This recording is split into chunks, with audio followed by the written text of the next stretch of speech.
আপনার না অসম্ভব সুন্দর একটা জায়গা আসলে আমাদের শ্রীমঙ্গলের সিন্ধুখার ইউনিয়নের এটা হচ্ছে নাহারপুঞ্জি।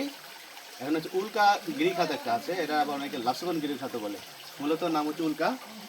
এটা আসলে না আসলে বোঝা যাবে না এই জায়গাটা কত সুন্দর এবং কত নৈসর্গিক দৃশ্য এখানে রয়েছে। বিশেষ করে যে গিরিখাতটা রয়েছে, আমরা আসলে আমাদের দেশের বাইরে বিভিন্ন জায়গায় গিরিখাতের ছবি আমরা বিভিন্ন ইউটিউব বা ভিডিও চ্যানেলগুলোকে দেখে থাকি। আমাদের দেশেও যে এমন একটা সুন্দর জায়গা আছে সেটা না আসলে আসলে দেখা বোঝা বড় মুশকিল।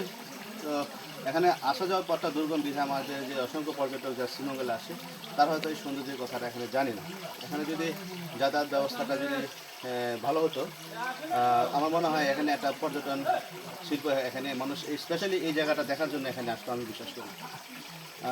তো আমি অনুরোধ করবো যেন এই আসা যাওয়ার রাস্তাটা যত দ্রুত সম্ভব যদি চলাচল উপযোগী করা হয়, তাহলে আমাদের শ্রীমঙ্গলের পর্যটন শিল্পকে আরও আমরা সমৃদ্ধ করতে পারবো এবং আরও বহু মানুষ আমাদের শ্রীমঙ্গলকে ভালোবেসে শ্রীমঙ্গলের প্রাকৃতিক সৌন্দর্য দেখার জন্য এখানে আসবে বলে আমি বিশ্বাস করি।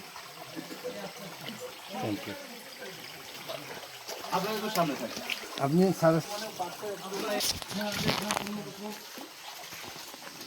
কত সুন্দর লাগে দেখতে।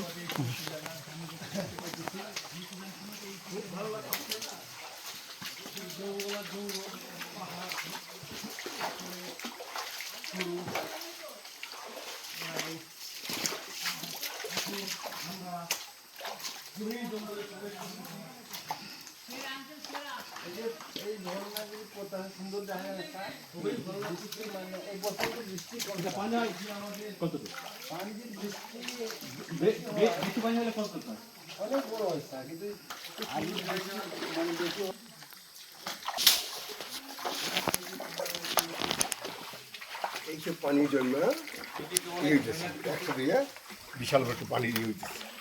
ওই তো জন্য পানি পড়তেছে, পাথর দিয়ে পানি পড়তেছে। ওই যেটা কি সুন্দর জন্য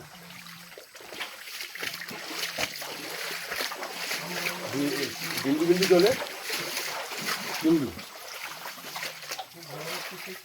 অসাধারণ জায়গাটা।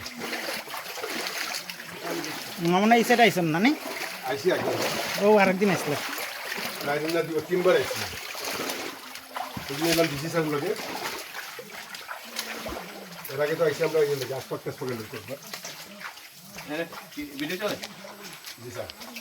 স্যার এখন তো অনেকখানি ভিজিট করলেন, এই দুই পাশটি হচ্ছে মাটি পাথর হয়ে গেছে, যে আল্লাহ একটা নিয়ামত স্যার, এটা কিন্তু মাটি পাথর হয়ে গেছে। মাটি আসলে ধরলে দেখা যায় যে মনে হয় পাথরের মতো, পাথরই মনে হচ্ছে, পাথর স্যার, মনে হবে যে পাথর স্যার না এটা কত বছর পুরনো? এটা কয়েকশো হাজার বছর এভাবে বলা হচ্ছে আর কি স্যার।